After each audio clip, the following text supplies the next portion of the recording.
Camerounaises, Camerounais, mes chers compatriotes, nous voici parvenus à la fin de l'année 2019, qui a été marquée par des événements politiques, sécuritaires, humanitaires et économiques graves. Dans mon message de fin de l'année 2018, j'avais dressé un tableau préoccupant de la situation générale de notre pays et espérais sincèrement que celle-ci s'améliorerait en 2019. Malheureusement, la situation a empiré. En cette fin d'année 2019, le Cameroun est un État sinistré du fait de l'obstination de M. Paul Biya à demeurer à la tête de l'État alors qu'il n'a plus rien à offrir au pays. Jamais un homme n'aura autant sacrifié pour son ego la vie de ses compatriotes, toutes catégories sociales confondues. Le conflit armé dramatique que le régime en place impose aux compatriotes des régions du nord-ouest et du sud-ouest perdure. Et malgré l'évidence que nul ne pourra gagner cette guerre par les armes, le pouvoir refuse la tenue d'un dialogue sincère pour y mettre fin. Le bilan de cette guerre fratricide est terrible. Sur le plan humanitaire, environ 3 000 et 12 000 morts selon les sources parmi les populations civiles, des centaines d'éléments des forces de défense et de sécurité tombés armes à la main, plus de 50 000 réfugiés au Nigeria, des centaines de milliers de déplacés internes, des centaines de villages détruits, une pratique généralisée de la torture, des actes de barbarie et des exécutions extrajudiciaires, des arrestations et des détentions massives. Sur le plan économique et social, l'arrêt des activités de nombreuses entreprises installées dans ces régions, des milliers d'emplois détruits dans un pays miné par un chômage élevé, notamment parmi les jeunes, et les 2 régions déclarées zones économiquement sinistrées par le gouvernement. Bien qu'à l'expérience, M. Biya soit peu crédible devant l'opinion nationale et internationale sur sa capacité à tenir ses engagements, nous lui avons accordé le bénéfice du doute lorsqu'il a annoncé le 2 septembre 2019 l'organisation d'un grand dialogue national. Nous le croyions mu par un sursaut patriotique devant le drame humanitaire et les menaces à l'intégrité territoriale liées à la situation du nord-ouest et du sud-ouest. C'est dans cette optique que le MRC, lors des consultations ayant précédé le grand dialogue national, a proposé au Premier ministre une démarche inclusive et méthodique visant à mettre en œuvre une solution durable à la crise dans le nord-ouest et le sud-ouest. Cette démarche comportait entre autres les points suivants. Libération de toutes les personnes détenues dans le cadre de la crise anglophone. Cessez-le-feu négocié avec les groupes armés. Retrait des forces de 3e catégorie du nord-ouest et du sud-ouest. Mise en place d'un comité de désarmement, démobilisation, réinsertion. Assistance humanitaire et financière d'urgence pour le retour des déplacés et des réfugiés et leur insertion. Mise en place d'une commission vérité, justice et réconciliation. Lancement du large dialogue national inclusif avec l'accompagnement de la communauté internationale. Le large dialogue national inclusif que commande la situation du pays doit traiter d'autres sujets importants, notamment la réforme du système électoral, la réforme de nos institutions, la garantie du respect des droits humains fondamentaux et des libertés publiques, la garantie de l'indépendance de la justice. Pour qu'un tel dialogue soit vraiment utile, et pour des raisons d'efficacité, Il doit être porté par une commission préparatoire chargée de régler, dans le cadre des projets de texte à soumettre à l'approbation des participants à son ouverture, un certain nombre de questions pratiques indispensables à sa bonne tenue. Il s'agit notamment du projet d'ordre du jour, des dates et du calendrier de l'événement, de l'organisation du bureau du dialogue, de l'organisation des débats et des modalités de prise de décision, de l'affirmation du caractère obligatoire des résolutions du dialogue, du calendrier de mise en œuvre de ces résolutions, du mécanisme de suivi de cette mise en œuvre. C'est dans cet esprit que le MRC a proposé, pour la réussite du grand dialogue national tenu en septembre dernier, la prise en compte des exigences suivantes. La conduite des débats par une personnalité neutre, jouissant d'une expérience avérée dans la résolution des conflits et approuvée de manière consensuelle par les participants. L'implication de la communauté internationale et de certaines puissances, notamment les Nations Unies, l'Union africaine, l'Union européenne, les États-Unis, la France, la Grande-Bretagne, l'Allemagne, le Canada, au regard de la grande méfiance entre les parties, de l'expérience des organisations et des puissances en question dans la résolution des conflits et de la crédibilité qu'elles apporteraient à ce processus. La plus grande couverture médiatique du grand dialogue national est la diffusion intégrale des débats afin d'assurer la transparence des travaux. Hélas, c'était sans compter avec la nature du pouvoir en place. Fidèle à lui-même, il a utilisé le grand dialogue national comme une ruse pour gagner du temps face à la pression internationale, au lieu d'en faire une démarche sincère visant à trouver des solutions consensuelles et durables aux défis auxquels est confronté notre pays, particulièrement dans le nord-ouest et le sud-ouest. Il a ignoré de ce fait les propositions du MRC, ainsi que celles allant dans le même sens, provenant de la société civile et de la communauté internationale. C'est le lieu de rappeler qu'à la cérémonie d'ouverture officielle de ce grand dialogue national, le 30 septembre 2019, le sultan des Bamoun avait prononcé un discours courageux et bien inspiré, qui épousait les propositions de réforme du MRC et de toutes les organisations nationales et internationales soucieuses de travailler à la reconstruction d'une paix durable dans notre pays. Il posait également la question centrale de l'alternance à la tête de l'État. Ces propositions avaient été très mal accueillies par le Premier ministre qui, quelque temps avant, avait lui-même été désapprouvé publiquement par le ministre de l'administration territoriale sur l'orientation à donner au dialogue. Le fameux grand dialogue national, qui n'a été qu'un monologue et une fuite en avant, s'est achevé sur des recommandations sans importance, de surcroît non contraignantes pour le pouvoir et sans aucun calendrier de mise en œuvre. Ces résolutions ont donné lieu à ce qu'on appelle maintenant la loi sur la décentralisation, comme si aucune loi n'existait en la matière. La grande trouvaille du grand dialogue national est d'avoir découvert une proposition que nous avions faite en 2017, en conformité avec la Constitution de 1996, qui prévoit en son article 62, alinéa 2, la possibilité d'un statut spécial pour certaines régions du pays. Le grand dialogue national le découvrait 23 ans après l'adoption de la Constitution de 1996 et 3 ans après le début du conflit armé dans le nord-ouest et le sud-ouest.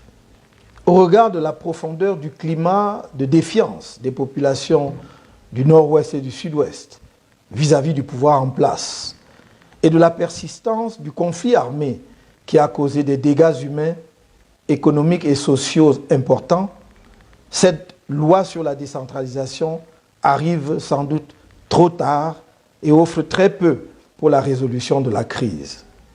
Aujourd'hui, la situation sécuritaire et politique du pays commande une franche discussion entre Camerounais sur la forme de notre État. Et pour être porteuse de paix, une telle discussion ne doit pas être fermée au débat sur le fédéralisme. Faire cette affirmation n'est point faire l'apologie de la sécession ou du séparatisme, car il convient de le souligner. De nouveau, le fédéralisme n'est pas synonyme de séparatisme ou de sécession. La position du MRC sur le séparatisme est connue et constante. La sécession n'est pas une option. Cependant, nous sommes convaincus qu'il faut dialoguer avec tous les Camerounais, sans exception, y compris ceux qui défendent pour le moment la thèse de la sécession, les fédéralistes, les centralistes, qu'ils soient au Cameroun ou de la diaspora. C'est d'ailleurs l'unique voie qui reste au pouvoir en place pour éviter le risque d'implosion du pays. C'est une question de pragmatisme. On ne cherche pas à faire la paix avec ceux de son bord, mais avec ceux avec qui on est en désaccord. Dans le cadre de la nouvelle loi sur la décentralisation, l'article 246, selon lequel les futurs maires de villes placés à la tête des communautés urbaines devront être désormais des personnalités autochtones, vient s'ajouter à celui qui dispose que les chefs des exécutifs régionaux doivent également être des autochtones. De telles dispositions sont une négation de la citoyenneté et de la démocratie. Elles établissent dans notre pays une exclusion politique incompatible avec la République et les principes démocratiques. Suivant une telle logique, les responsables civils et militaires, les fonctionnaires et agents de l'État ne devraient-ils pas eux aussi être des autochtones afin de parfaire le repli identitaire que promeut cette fameuse loi? Une telle approche de la citoyenneté et du vivre ensemble ne s'inscrit pas dans notre vision du Cameroun. Le Cameroun est une nation qui appelle ses enfants, sans distinction d'origine, sur tous les fronts, celui du développement comme celui de la défense de l'intégrité de notre territoire. C'est un même peuple qui communie dans ses moments de joie et qui souffre quand le malheur frappe une partie de lui-même. C'est le lieu pour moi de dire combien je ressens et partage le drame presque oublié des populations de la région de l'extrême nord, encore confrontées à la violence endémique de la secte Boko Haram. Tout en saluant le courage et les sacrifices des soldats engagés sur ce front, je ne peux m'empêcher d'attirer une fois de plus l'attention des hauts responsables de l'armée et des forces de sécurité sur les violations importantes des droits de l'homme de nos compatriotes dans cette région, pris entre deux feux. La chaîne judiciaire devrait, quant à elle, reprendre les droits qu'elle n'aurait jamais dû abandonner aux acteurs de la sécurité. Chers compatriotes, nous ne prêterons pas le flanc aux vaines polémiques et calomnies qui sont le propre de ceux qui ont échoué à répondre aux attentes légitimes des populations qui avaient placé leur confiance en eux. Nous sommes familiers des manœuvres de M. Biya qui, à l'heure du bilan, brandit le spectre sensible de l'autochtonie pour détourner le regard des indicateurs économiques, financiers, sociaux et politiques permettant de mesurer froidement son échec total sur ces registres. Le but est de distraire les Camerounais de l'essentiel. Notre aspiration commune à l'édification d'un Cameroun prospère au bénéfice de tous. À cet égard, notre conviction est que tous nos compatriotes, quelles que soient leurs appartenances communautaires, religieuses ou sociales, leur lieu de résidence, ont le droit de mener une vie qui leur donne satisfaction grâce à un travail à la mesure de leur talent et des revenus décents, en ayant acquis une éducation et une formation professionnelle adéquates. Ils ont le droit d'accéder à un logement décent, à l'eau potable, à l'énergie, aux services de transport et de télécommunication. Notre objectif n'est pas de construire des barrières de haine entre les communautés, ni de fonder une société où une infime minorité s'enrichirait de manière indue aux dépens du plus grand nombre, mais de bâtir une nation dans laquelle toutes ses composantes vivraient dans une harmonie intercommunautaire, jouissant équitablement des fruits de la prospérité du pays. Telle est mon ambition pour notre pays. Telle est l'ambition du MRC. C'est cette ambition qui fonde également l'impératif de réformer l'État, afin de donner aux entités régionales ou fédérées et aux communes les moyens de se déployer plus efficacement au service de leur population, l'État veillant à un développement équilibré de l'ensemble des composantes de la collectivité nationale. Il s'agit d'une question urgente d'équité et de justice sociale entre les composantes de la nation. Dans un pays dont plus de 80% de la population a moins de 35 ans, formant une jeunesse massive, désœuvrée et désespérée face au manque de perspectives. Il serait fastidieux de se livrer à une énumération des éléments illustratifs de la ruine économique et sociale de notre pays, dans un régime caractérisé par une grande tolérance à la corruption aggravée par l'impunité, un manque d'anticipation, une tendance à subir les événements plutôt qu'à en influencer le cours, une carence d'objectifs et d'indicateurs d'évaluation et de contrôle des performances, qu'il s'agisse des programmes économiques ou des entreprises publiques. Il suffit de citer parmi les cas récents le fiasco de la Cannes 2019 et le scandale des détournements de fonds y afférents qui, étonnamment, n'ont suscité aucune enquête, encore moins la sanction des auteurs. La déconfiture des entreprises publiques dont les pertes se chiffrent en centaines de milliards de nos francs. La surévaluation des coûts des projets et le dépassement des délais dans la réalisation des infrastructures de toutes sortes, en l'occurrence les routes, les ponts, les barrages hydroélectriques, etc. Un seul exemple.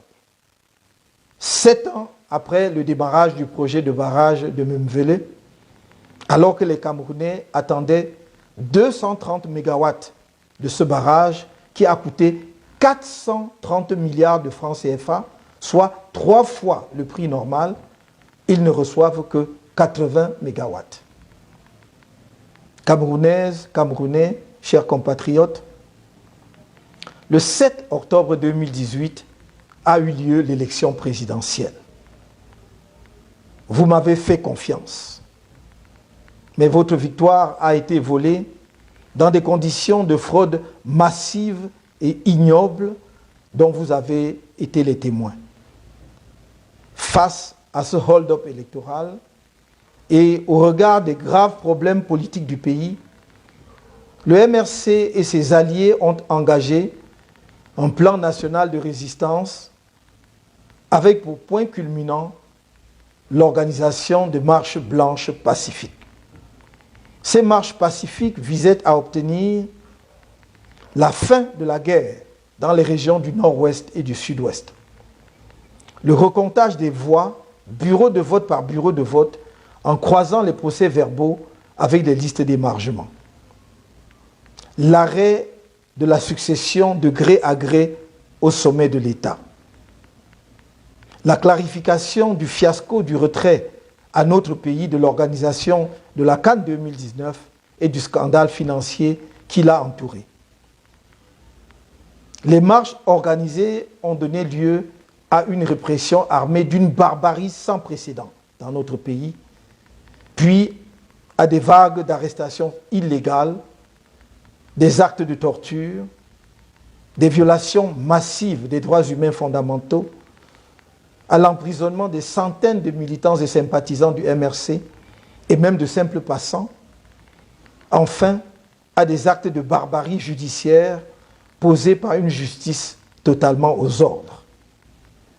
Les épreuves que j'ai endurées personnellement à la suite de ces tristes événements ne m'ont pas affecté autant que les brutalités infligées injustement à des jeunes, des mères de famille et à de nombreux autres camarades dont le seul crime est d'avoir cru à l'alternance par les urnes et dans la paix dans leur pays. Certains d'entre eux sont mutilés à vie. De cette douloureuse épreuve, le MRC est sorti fortifié et déterminé plus que jamais à lutter pour libérer notre peuple. Face à cette situation, notre parti a montré que la solidarité n'est pas un vain mot dans sa vision. En effet, pendant plus de 9 mois, une chaîne extraordinaire de solidarité s'est formée, des confins de nos campagnes à la diaspora, pour apporter assistance aux otages politiques du régime que nous étions et que certains de nos camarades encore en détention demeurent. Face à une justice devenue folle, nos braves avocats ont démontré une compétence, une détermination et un sens du sacrifice exceptionnel. Et que dire de la réussite de l'opération baptisée Ardoise Rose, conçue pour soutenir la scolarité des enfants des camarades détenus par des Camerounais anonymes d'ici et de la diaspora. Que le plus petit des contributeurs ou donateurs de l'intérieur comme de la diaspora, le plus jeune des collectifs de nos brillants avocats, les camarades qui se sont sacrifiés au quotidien pour assurer la lourde logistique, les familles des otages qui ont été d'un soutien moral inestimable, reçoivent ici ma profonde gratitude et celle du parti. J'ai une pensée particulière pour ceux et celles dont les familles se sont disloquées, pour ceux et celles qui ont perdu des proches pendant leur détention illégale, et pour tous ceux et celles qui ont perdu leur emploi ou vu leurs affaires péricliter pendant ce même temps. Rien ne peut compenser ce que ces hommes et femmes ont injustement perdu. Néanmoins, je veux leur dire que le MRC met tout en œuvre afin qu'il soit un jour dédommagé par l'État du Cameroun. Les procédures internationales engagées en ce sens suivent leur cours, alors que celles visant toutes les personnes responsables des actes de torture et de traitements dégradants sur nos militants et sympathisants sont pratiquement bouclées. Le 5 octobre dernier, des centaines de prisonniers politiques du régime, y compris moi-même, ont été relâchés. Mais je ne me sens pas libre, car le vice-président du MRC, Mamadou Yacouba Mota, car Sylvanus Moutaga, Nana et 12 autres camarades injustement condamnés dans le cadre du mouvement d'humeur survenu le 22 juillet 2019 à la prison centrale de Kondengui restent derrière les barreaux. 19 militants du MRC qui comparaissaient libres ont été arbitrairement condamnés par le tribunal de première instance de Bonanjo à Douala le 29 novembre dernier à 6 mois de prison ferme. Plus d'une centaine de militants ayant eux aussi obtenu la liberté provisoire comparaissent libres devant divers tribunaux de Yaoundé et courent le risque de condamnation ferme. Toutes ces vies brisées par la dictature brutale qui tient notre pays en otage depuis près de 40 ans l'ont été dans le cadre d'un complot d'État contre la démocratie. Un tel complot n'aurait cependant pu être réalisé sans la complicité active de quelques fonctionnaires de l'administration, de magistrats, des différents responsables des services de sécurité et de renseignement. Ils ont autant piétiné la loi qu'ils ont brutalisé des militants et sympathisants du MRC et des organisations alliées à toutes les étapes de la procédure. Ils ont foulé aux pieds les lois de la République et refusé de dire le droit, otages qu'ils sont de leur trajectoire professionnelle respective, de leurs ambitions de carrière, de leurs convictions politiques et autres, et parfois simplement de la peur, voire de la haine gratuite. Permettez-moi ici de saluer le courage exceptionnel des camarades qui se sont mobilisés, alors même que le projet de nous condamner à mort était déjà dévoilé, pour protester contre les vagues d'arrestations sur des bases ethniques les 26 et 28 janvier 2019. C'est également l'occasion pour moi de dire toute ma gratitude et celle du MRC à tous ceux qui, dans la diaspora et au Cameroun, parfois anonymement, se sont mobilisés pour faire arrêter la forfaiture judiciaire du régime. Je salue de manière spéciale l'exceptionnelle mobilisation de la communauté internationale, de mes nombreux collègues étrangers et des nombreuses sociétés savantes pour notre libération. Camerounaises, Camerounais, chers compatriotes, le 10 novembre dernier, M. Paul Biya a convoqué le corps électoral pour le double scrutin législatif et municipal pour le 9 février 2020. Cette décision, intervenue dans un contexte politique, sécuritaire, social, économique et humanitaire critique, est un défi lancé au peuple camerounais. Elle constitue un déni assumé des graves problèmes que connaît le pays, notamment de la guerre civile en cours depuis 3 ans dans le nord-ouest et le sud-ouest, et le hold-up électoral perpétré par le régime au terme du scrutin présidentiel du 7 octobre 2018. Elle intervient alors que toutes les personnes sensées, toutes les organisations nationales et internationales désireuses du bien-être du peuple camerounais appellent à la restauration de la paix et à l'apaisement du climat politique avant la tenue de ces élections. Le 25 novembre 2019, le Conseil national du Mouvement pour la Renaissance du Cameroun, exceptionnellement étendu aux responsables des fédérations départementales du parti, a pris la résolution de la non-participation du MRC à ce double scrutin du 9 février 2020, principalement pour 2 raisons.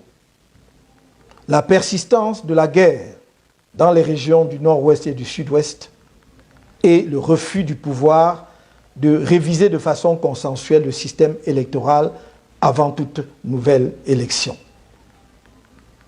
Tenir des élections dans notre pays, dans les conditions actuelles, c'est, d'une part, donner le message terrible aux populations anglophones du nord-ouest et du sud-ouest qu'elles ne sont pas des Camerounais. Et, d'autre part, aller vers une nouvelle crise post-électorale, car les mêmes causes produiront les mêmes effets.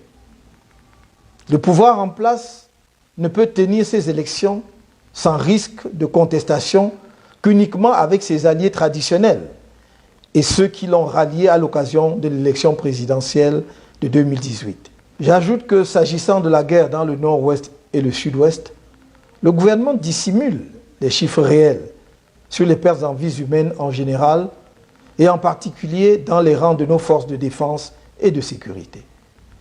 Cependant, des sources crédibles font état des pertes bien plus importantes que celles officiellement annoncées. Il y a une interdépendance entre la réforme consensuelle du système électoral, la qualité des élections et le retour de la paix dans les régions anglophones une fois la guerre civile arrêtée. En effet, l'un des problèmes majeurs à l'origine de la crise anglophone N'est-il pas le discrédit et l'absence de légitimité des élites du Nord-Ouest et du Sud-Ouest inféodées au pouvoir en place? Or, seules des élections transparentes et justes peuvent garantir ce crédit politique et cette légitimité en permettant aux populations concernées de désigner les dirigeants de leur choix. Chers compatriotes, comme j'ai eu à le dire, la lutte sera longue.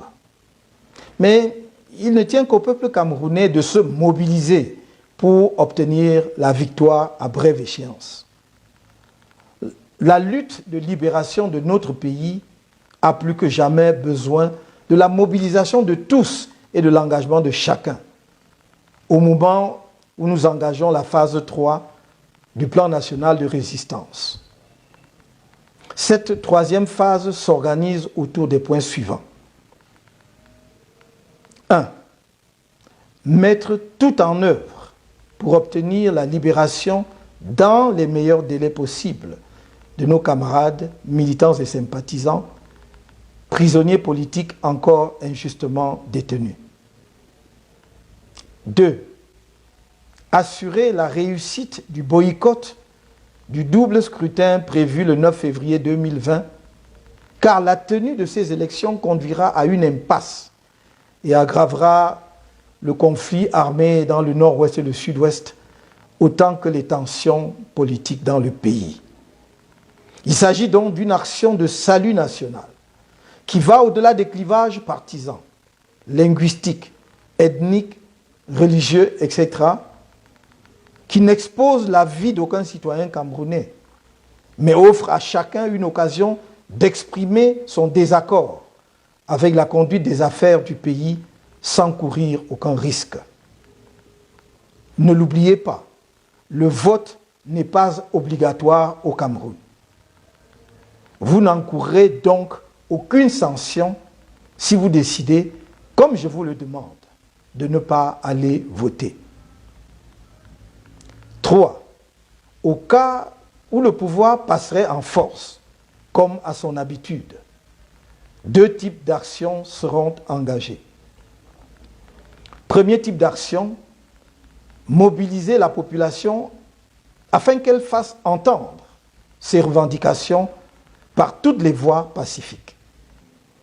Second type d'action, accentuer l'action internationale à tous les niveaux pour une implication effective et plus efficace de la communauté internationale et des principaux partenaires bilatéraux du Cameroun dans le règlement des crises multiformes qui frappent gravement le pays, en particulier la crise humanitaire dans le nord-ouest et le sud-ouest.